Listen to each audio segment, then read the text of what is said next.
제목 같이 읽겠습니다. 하나님 말씀에 순종해서 오는 고난은 반드시 축복으로 바뀐다. 아멘. 자, 요셉이 형들에게 미움받고 고난받는 이야기를 계속하고 있는데 요셉이 입었던 옷을 제가 채색 옷이라고 말씀드렸습니다. 채색 옷은 컬러풀한 옷이 아니고 소매가 긴 옷이라고 제가 말씀드렸죠. 소매가 긴 옷. 그래서 그 소매가 긴 옷은 누가 입냐면 왕족이나 귀족, 그리고 그 족장의 뒤를 이을 사람, 우리나라면 뭐 세자 뭐 이런 식으로 그런 사람이 입는 게 이제 채색 옷입니다. 그런 채색 옷을 입은 요셉이 형들을 못마땅히 있죠. 그래서 어느 날 형들이 있는 곳에 요셉이 왔습니다. 그 요셉이 오는 것을 멀리서 보면서 형들이 안에 그런 마음이 생긴 거죠. 아, 미워 죽겠는데 또 오네. 그 긴 소매 옷을 펄렁거리면서 오니까 더 보기 싫었던 것 같아요. 그래서 그들이 이야기를 나누는데 어떤 이야기가 나누냐면 우리 요셉을 죽여서 구덩이에 던지자, 이런 이야기를 그들이 하고 있습니다.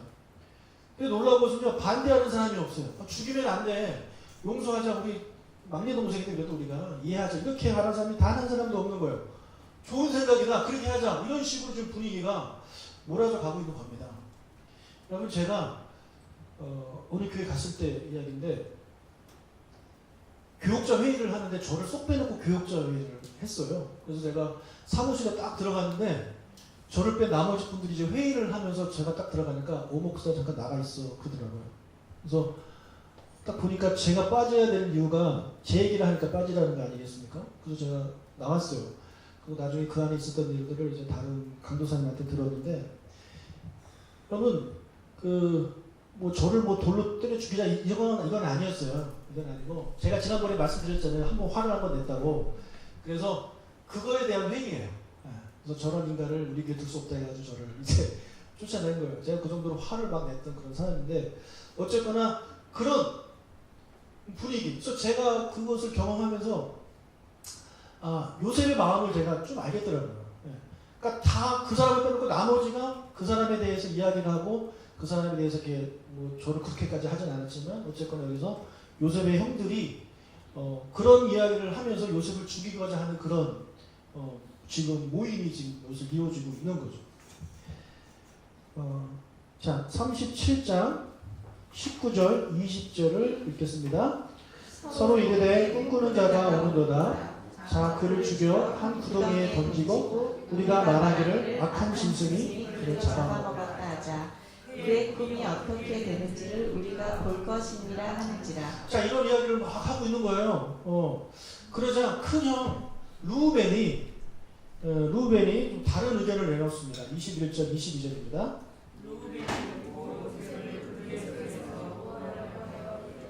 우리가 그의 생명을 해치지 말자.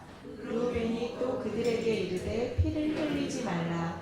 그를 광야 그 구덩이에 던지고 손을 그에게 대지 말라 하니, 이는 그가 요셉을 그의 손에서 구출하여 그의 아버지에게로 돌려보내려 함이었더라.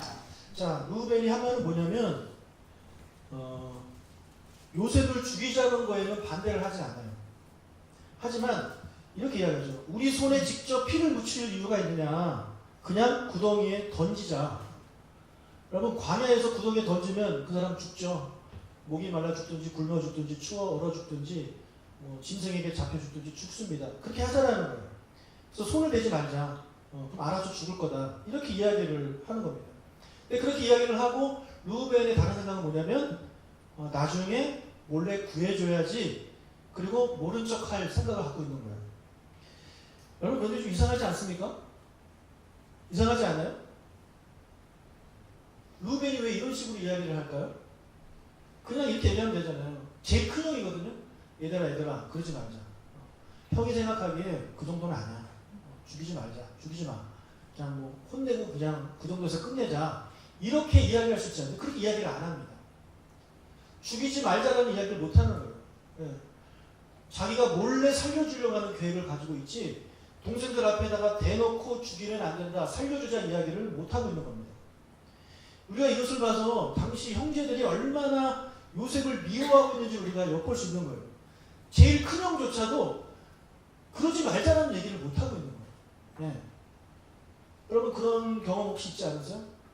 누군가가 싸웠어요, 둘이. 너무 심하게 싸웠어요. 그래서 가운데에서 중재를 해주려고 하는데 좀 네가 좀 이해하고 이렇게 해라.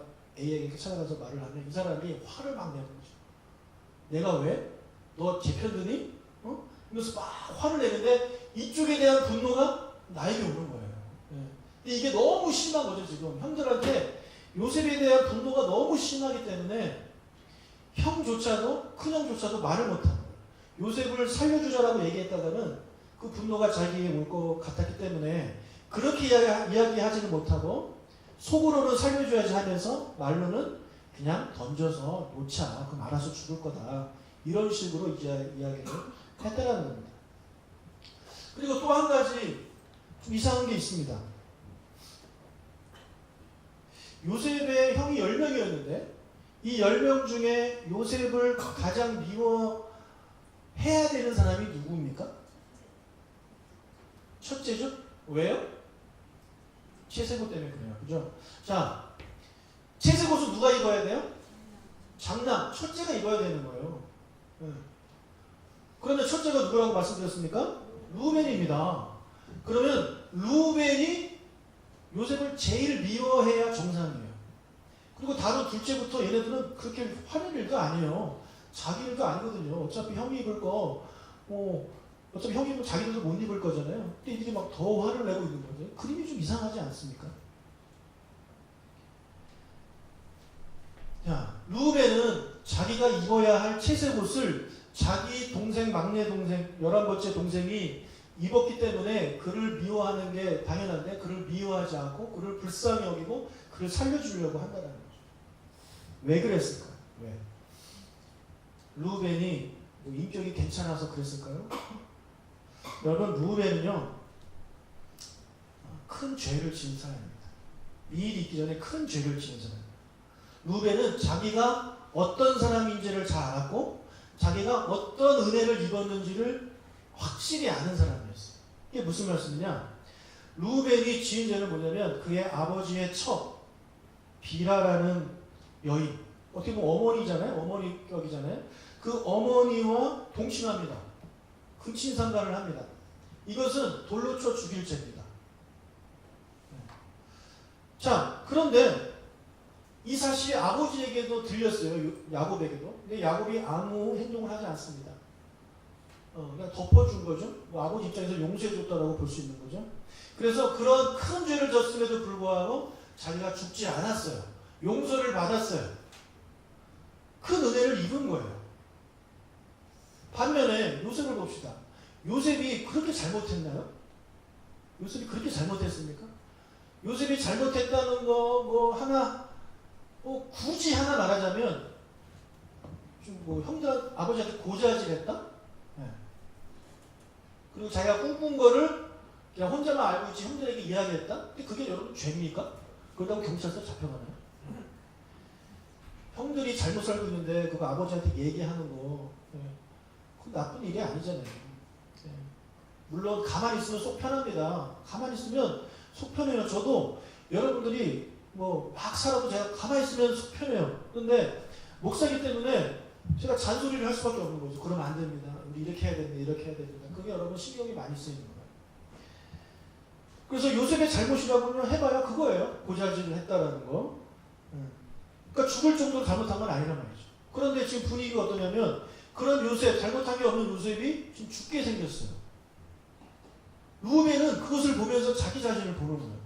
나는 그렇게 큰 죄를 졌음에도 불구하고 용서를 받았는데 내 동생 요셉은 죽을 죄를 짓지 않았음에도 불구하고 형제들의 시기질 때문에 지금 죽게 생겼다는 거죠. 그래서 불쌍하게 되는 겁니다. 여러분, 내 자신을 알고 내가 받은 용서, 내가 받은 사랑을 깨달은 사람은요, 다른 사람에 대해서 궁휼한 마음을 가지게 되어 있는 거예요. 그게 없는 사람은 궁휼한 마음을 갖지 않습니다. 둘째, 셋째, 넷째는 그럼 잘못한 게 없느냐? 걔네들도 잘못한 게 있어요. 제가 지난번에 말씀드렸잖아요. 그런 죄들 졌고 또 성경에 기록되지 않은 죄들을 형들이 많이 저질렀단 말이에요. 근데 그들도 그것 때문에 처벌받거나 그랬다는 내용이 없어요. 그럼 그들도 루벤과 마찬가지로 아버지에게 용서받은 거란 말이에요. 그런데 자신들의 그런 잘못을 보지 못하고 자기 동생이 요만한 허물을 보고 그것을 크게 만들고 그를 정죄하는 것, 그를 궁일히 여기지 못하는 것, 자기 자신이 죄인이었고 용서받았다는 사실을 까먹고 망각하고 있기 때문에 그런 행동을 하고 있다는 것입니다. 여러분, 우리도 루벤처럼 죽을 수밖에 없는 존재들이잖아요. 그렇죠? 그런데 여러분을 하나님이 불쌍히 여기셔서 용서하셨잖아요. 죄를 다 용서해 주시고 심지어 하나님의 자녀로 삼아 주셨잖아요. 여러분에게 그 세마포 옷을 입혀 주셨잖아요. 얼마나 큰 은혜를 우리가 경험하고 누리고 있습니까? 이거 정말 믿으십니까? 아멘. 이거를 믿으시는 분은요, 루벤처럼 해야 돼요. 다른 사람의 조그마한 홈을 감싸줘야 돼요. 예. 나는 이렇게 용서받았는데 요만큼도 용서 못합니까? 그거는 둘째, 셋째, 넷째, 다섯째 형들의 모습과 똑같다는 것입니다. 예수님께서 이런 비유하셨죠. 일반 달란트. 일반 달란트 빚진 사람이 있었어요. 일반 달란트가 얼마냐면 1달란트가 금 34kg이에요. 그러면 1만 달란트면 금 34만 kg입니다. 고집사람이 얼마 정도 될 것 같아요? 금 34만 kg이면 와, 그러면 엄청 나겠죠? 네, 엄청 날 겁니다. 누가 나중에 계산 좀 해보세요. 자, 이 사람이 용서를 받았어요. 그거를 탕감을 받았어요. 그래서 너무 기뻤죠. 너무 기뻐가지고 집에 가는 길에 자신에게 100데나리온 빚진 사람을 만났습니다. 100데나리온. 그 사람 역사를 붙잡고 너 돈 안 갚아? 제가 지금 돈이 없으니까 나중에 갚을게요. 웃기고 있네. 감옥에 쳐넣어요. 그럼 100데나리온이 얼마인지 알아요? 대충 따져서 한 1,000만 원 정도입니다. 큰 돈이죠. 네, 큰 돈이에요. 큰 돈 맞아요. 네. 큰 돈은 맞지만 1만 달란트에 비하면 100달란트, 100데나리온은 정말 아무것도 아닌 거죠. 근데 그 사람은 그렇게 큰 빚을 탕감받았음에도 불구하고 100데나리온 빚진 그 사람을 감옥에 쳐넣었습니다. 이 소식이 그 주인에게 들렸어요. 이 고얀 놈, 그 놈도 감옥에 쳐넣어라. 예수님의 이 말씀이 바로 오늘 형들의 모습이에요. 둘째부터 11번째까지 형들의 모습이란 말이에요. 자기들도 큰 용서를 받았음에도 불구하고 다 잊어버리고 자기에게 요만큼 얄미운 짓을 했던 그 용납하기 힘든 그 모습 가지고 죽이려고 하고 정죄하는 모습을 그들이 가졌다는 거죠. 여러분, 내가 하나님께 정말 큰 은혜를 받았다는 것을 깨닫는 사람은요, 함부로 남을 정죄하지 않습니다. 함부로 사람에게 손가락질하지 않습니다. 함부로 그 사람 뒤에서 험담하지 않습니다. 그렇게 하는 사람은 자기가 받은 은혜를 이미 망각한 사람이에요. 안타까운 일이죠. 저 1만 달러도 탕감받은 사람이 100데나리온 탕감해주지 않으니까 주인이 어떻게 했다고요? 다시 감옥에 집어넣었어요. 내가 하나님께 큰 은혜를 받았음에도 불구하고 이웃 남을 용서하지 못하고 그렇게 하지 못하면 하나님이 여러분에게 어떤 벌을 내리실지 모릅니다. 무서운 겁니다. 여러분, 루벤처럼 사시길 주의 이름으로 축복합니다. 예, 남을 이해하고 덮어주는 그런 사랑이 우리에게 필요합니다. 자, 형들의 미움을 받고 요셉이 산채로 구덩이에 던져졌어요. 이때부터 길고 긴 고난이 시작됩니다. 자, 그런데 요셉의 고난은 요셉의 잘못에서부터 비롯된 것이 아닙니다. 오히려 아버지의 말씀에 순종했기 때문에 이제 고난이 찾아온 겁니다. 어느 날 요셉의 형들이 양떼를 몰고 세겜이라는 곳에 갑니다. 세겜은 얼마 전에 야곱의 아들들, 요셉의 형들이 살육을 저질렀던 곳이에요. 요셉에게 딸이 하나 있었는데 디나입니다. 세겜의 족장이 이 디나를 성폭행을 합니다. 그랬더니 그 사실을 알게 된 형들이 세겜의 족장들과 남자들을 다 죽여요. 그리고 아이들과 여자들을 노예로 삼고 재산을 낙탈합니다. 세겜 입장에서는 이 야곱의 아들들은 원수 중에 원수죠. 그죠? 성폭행한 그 사람만 벌을 내리면 되지. 나머지 사람들은 왜 죽이는 거예요? 네. 여러분, 그들이 다 죽였다고 하지만 도망간 사람들이 있을 수도 있잖아요. 그죠? 잠시 어디 갔다가 돌아보니까 다 죽어 있을 수도 있는 것이죠. 근데 그곳으로 야곱의 아들들이 이제 양을 치러 간 것입니다. 그러니까 야곱 입장에서는 걱정이 되죠. 걱정이 되는 거예요. 혹시라도 그때 살아남은 사람들이 우리 아들들을 보고 복수하면 어떻겠느냐. 그래서 걱정이 돼서 잘 지내는지 알아보기 위해 11번째 아들 요셉을 그리로 보낸 겁니다. 자, 아버지가 요셉에게 세겜으로 가라고 명령했을 때에 요셉은요 여기서 거부할 수 있었습니다. 여러분 생각해 보세요. 요셉은 형들이 자신을 미워하는 것을 알까요, 모를까요? 알아요. 여러분 누군가가 나를 몰래 미워해도요 그거 느껴집니다. 그렇지 않아요? 근데 대놓고 미워하면 그거 모르면 바보 천치죠. 여러분 요셉이 바보가 아니에요. 바보가 어떻게 애굽의 총리가 되겠어요. 똑똑한 사람이에요. 눈치 얼마나 빠르겠습니까? 그러니까 형들이 자신을 미워한다는 걸 알아요. 물론 자신을 죽일 정도로 미워하는지는 몰랐을 수도 있어요. 설마 형제가 아무리 노예도 죽일 수 있을까 이런 생각을 했을지 모르겠어요. 그냥 분명한 것은 알았다는 거예요. 그러니까 지금까지는 형들하고 아버지하고 뭐 같이 있었기 때문에 아버지가 방패막이가 되어서 형들이 자기를 어떻게 할 수 없지만 지금 형들은 저 멀리 가 있고 내가 그리로 가면 아버지가 안 계시고 자기 혼자잖아요. 그러면 형들이 자기한테 무슨 해코지를 할지 모르는 거 아닙니까? 그런 두려움이 요셉에게 있을 수 있다라는 거죠. 그리고 그것을 떠나서 세겜이라는 땅이 아까 말씀드린 그런 곳이기 때문에 세겜에 남아있는 사람들이 이 요셉도 야곱의 아들들이니까 요셉을 죽일 수 있다라는 거죠. 그러니까 위험을 무릅쓰고 그 땅에 가는 거예요. 하나님 아까 아버지의 말씀에 순종해서. 자, 세겜에 도착했더니 형들이 이미 다른 곳으로 옮겨서 그곳에 없었어요. 그래서 형들 막 찾고 있으니까 어떤 사람이 물어봅니다. 당신 누굽니까? 우리 형들을 찾습니다. 다행히 그 사람은 그 세겜에 있었던 그 죽은 사람들의 뭐 가족이 아니었던 것 같아요. 그래서 그들이 저쪽 도단으로 갔다라는 이야기를 해줍니다. 자, 그렇다면 여기서 요셉은요 다시 한번 집으로 갈 수 있죠. 집에 가서 아버지 세겜에 갔더니 형들 없던데요. 네. 어디로 간지 몰라서 왔습니다. 이렇게 말할 수 있잖아요. 그런데 그는 어떻게 하냐면 도단으로 또 갑니다. 아버지가 그를 세겜에 보낸 목적이 형들이 잘 있는지를 확인하기 위해서 보낸 거잖아요. 그러니까 그 목적에 충실하기 위해서 형들이 있는 곳으로 또 가는 거예요. 네. 여러분 이렇게 요셉은요 충성스러운 사람이고 아버지 말씀을 잘 듣는 사람이라고. 자, 그래서 도단으로 갔더니 자기를 반가워해줘야 마땅한 형들이 멀리서 요셉을 보고 죽이자 그런 이야기를 하고 지금 구덩이에 이제 가는 겁니다. 여러분 우리가 흔히 생각하기를요 고난이 오는 이유는 하나님 말씀에 불순종하며 온다고 생각합니다. 여러분 우리가 신방 가서 절대 해서는 안 될 이야기가 있어요. 예를 들어 뭐 아프신 분들 있잖아요. 아프신 분들이나 뭐 자녀가 잘 안 됐어요. 그때 찾아가서 위로한답시고 하시는 말씀이 집사님이 기도 안 해서 그래. 이딴 소리 하는 사람은 그 입에 숯불을 어쩌야 돼요.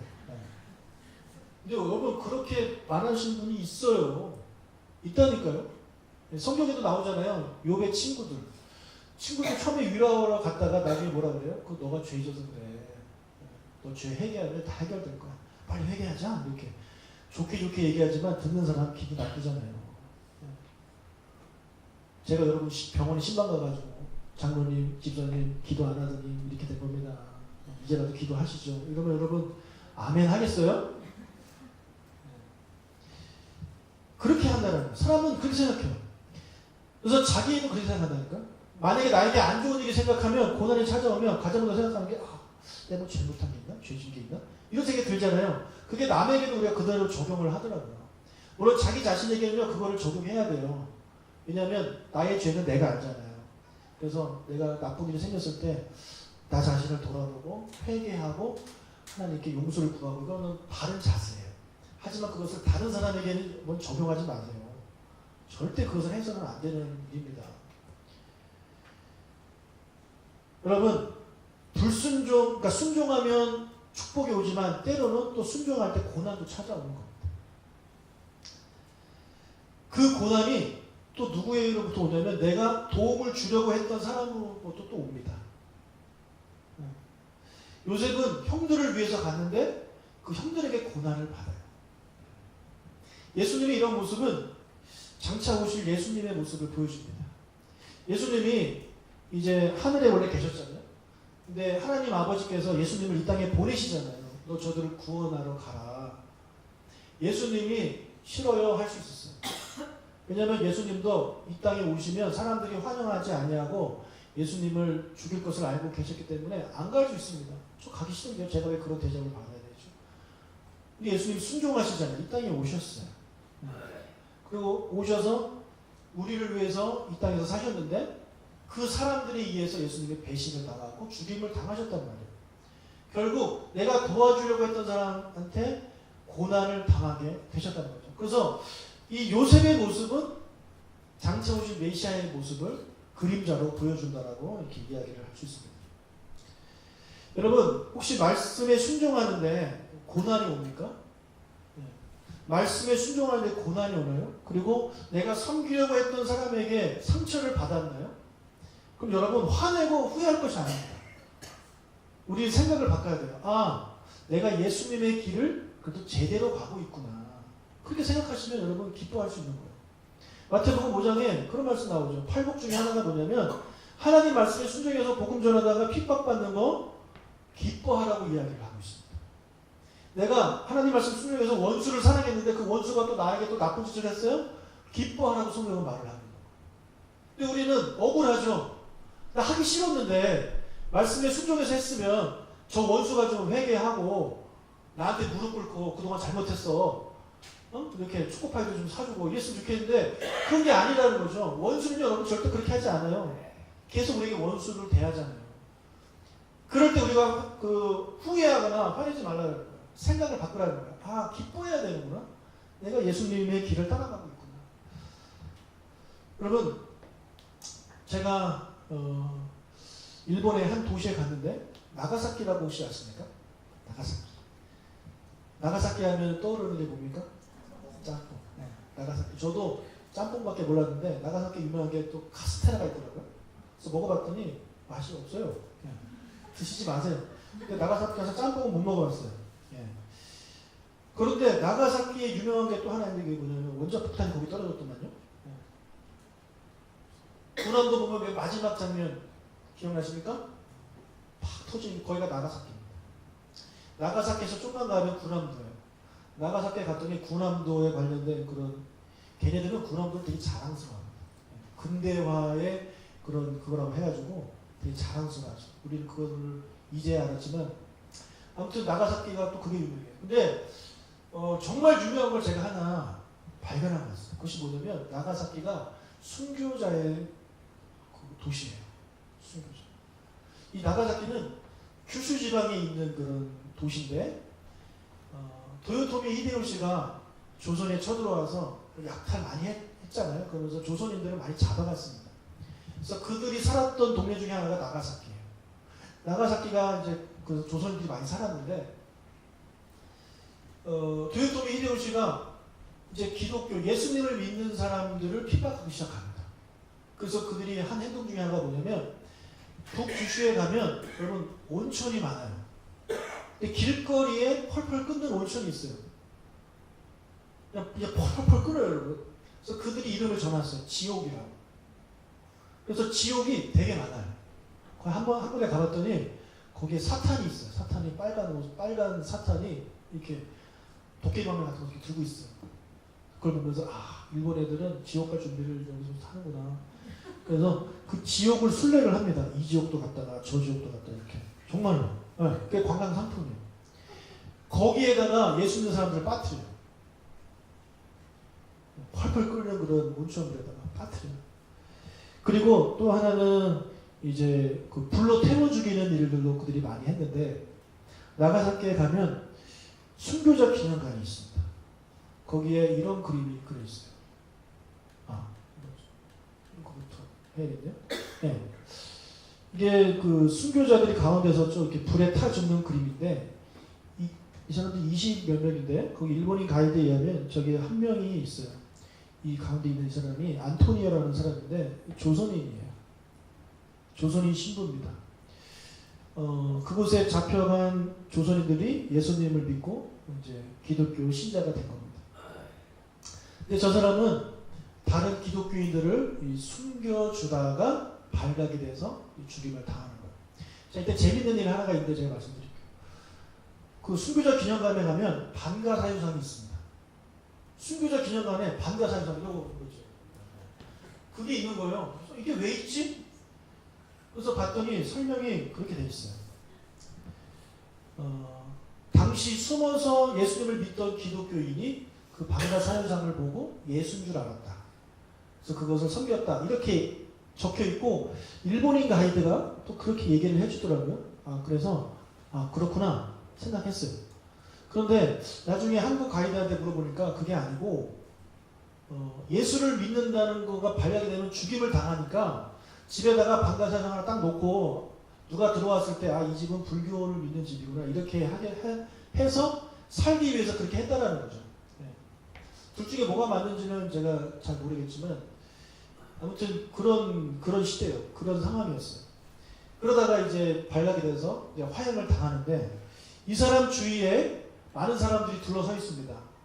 근데 거기 보면 제가 동그라미 친 곳에 조선인들, 선도님들이 거기서 그들 위해서 기도하고 있어요. 상투 틀고 갓쓴 그런 사람들이 많이 있어요. 그러니까 많은 기독교인들이 거기 있었다는 거죠. 여러분 우리가 말씀에 순종하면 좋은 일 생길 거 기대하잖아요. 말씀에 순종하면 좋은 일 생기고 복 받고 뭐 그런데 때로는 말씀에 순종하면 우리에게 고난이 찾아온다는 겁니다. 분명한 사실이죠. 자 그런데 말씀에 순종해서 고난이 찾아왔을 때 우리 보고 기뻐하고 즐거워하라고 하신 이유는 뭐냐면 결국에 그 고난이 축복으로 바뀌기 때문에 우리에게 기뻐하라고 이야기를 하고 있는 겁니다. 형들에게 배신당해서 애굽으로 끌려간 이 고난을 겪었잖아요, 요셉이. 근데 그가 나중에 애굽의 총리가 됩니다.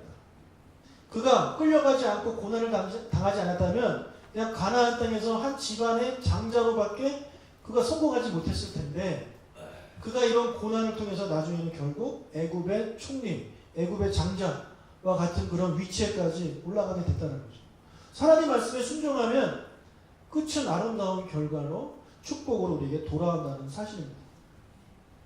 예수님도 마찬가지죠. 예수님도 하나님 말씀에 순종해서 이 땅에 오셔서 고난을 당하셨단 말이에요. 거기서 끝나는 것이 아니라 예수님의 고난도 나중에 복으로 바뀌었다는 거죠. 빌립보서 5장, 2장, 우리 5절 같이 읽겠습니다. 너희 안에 이 마음을 품으라. 곧 그리스도 예수의 마음이니 그는 근본 하나님의 본체시나 하나님과 동등됨을 취할 것으로 여기지 아니하시고 오히려 자기를 비워 종의 형체를 가지사 사람들과 같이 되셨고 사람의 모양으로 나타나서 자기를 낮추시고 죽기까지 복종하셨으니 곧 십자가에 죽으심이라. 자 이렇게 예수님께서는 하나님 말씀에 순종해서 복종해서 십자가에서 돌아가셨어요. 여기서 끝난 게 아니잖아요. 자 9절 이러므로 하나님이 그를 지극히 높여 모든 이름 위에 뛰어난 이름을 주사 하늘에 있는 자들과 땅에 있는 자들과 땅 아래에 있는 자들로 모든 무릎을 예수의 꿇게 하시고 모든 입으로 예수 그리스도를 주라 시인하여 하나님 아버지께 영광을 돌리게 하셨느니라. 순종해서 고난에 떨어졌다가 하나님이 예수님을 다시 높여주신다. 그리고 모든 입으로 예수를 그리스도를 주라고 시인하게 하신다. 이런 은혜를 이런 복을 예수님께 주셨다는 거죠. 그래서 우리도 예수님을 따라 하나님 말씀에 순종해서 고난이 찾아왔을 때 우리는 기뻐해야 된다는 것입니다. 왜요? 하나님 결국에 그 어려움을 축복으로 바꿔주시기 때문에 우리는 기뻐해야 된다고 성경은 이야기를 하고 있습니다. 방금 보여드린 그 순교자님들은 이 세상에서는 그냥 화형으로 끝났어요. 하지만 그분도 마찬가지입니다. 저 하늘에서 하나님 아버지 큰 상을 받고 우리를 기다리고 계시다는 거죠. 우리가 천국 갈 때 있잖아요. 겨우겨우 예수 믿어가지고 겨우겨우 구원받는 거 우리 그거보다 이 세상에 살면서 하늘나라 올라갔을 때 하나님이 정말 기뻐하고 반가워해주는 그런 우리가 됐으면 좋겠어요. 어떤 목사님이 그런 기도를 한대요. 우리 교회에 순교자가 나오기를 위해서 기도한다는 거예요. 여러분 그 교회 다니고 싶으세요? 저 그 얘기 듣고 목사님 대단하십니다. 만약에 제가 그런 기도를 하면 어떻겠어요? 목사님이 되시면 되겠네요. 그렇게 생각할 수도 있는데 정말 대단한 믿음이라고 저는 생각이 돼요. 저는 그런 기도 못하겠어요. 아직 믿음이 없어가지고. 여러분, 우리가 고난이 올 때 그것을 기뻐하고 그것을 하나님이 주신 은혜로 오히려 생각하는 우리가 됐으면 좋겠습니다. 여러분, 반대도 있어요. 반대로 말씀의 불순종에도요 일이 잘 풀리기도 합니다. 주일 성수를 안 했더니 더 장사가 잘 되고, 주일 성수를 안 했더니 애가 더 잘 되고, 이런 일이 일어날 수 있어요. 그때 막 좋아하고 그럴 게 아니라는 거예요. 왜냐하면 말씀의 불순종에서 얻게 되는 그런 형통은 형통이 아니고 결국에는 마지막에 안 좋다는 거예요.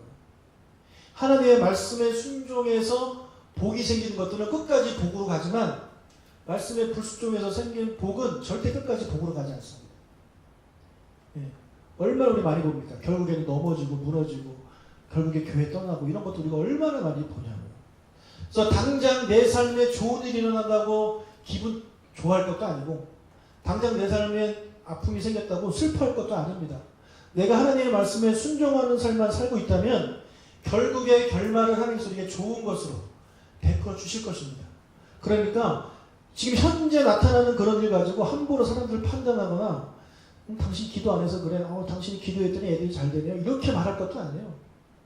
끝까지 우리는 하나님 말씀에 순종하면 결국에 일어나는 일들을 보고 나중에 열매로 알게 되는 거거든요. 열매로, 가지로 아는 게 아니라 열매로 알게 되는 거기 때문에 지금 당장 뭐 좋은 일 생겼다고 기뻐할 것도 아니고 슬픈 일 생겼다고 뭐 좌절할 것도 아니에요. 하나님 말씀대로만 살아가면 우리는 결국에 하나님이 주시는 은혜와 복들을 누리게 될 줄로 믿습니다. 그럼 여러분이 되시길 주님으로 축복합니다. 우리 옆 사람과 이렇게 인사할까요?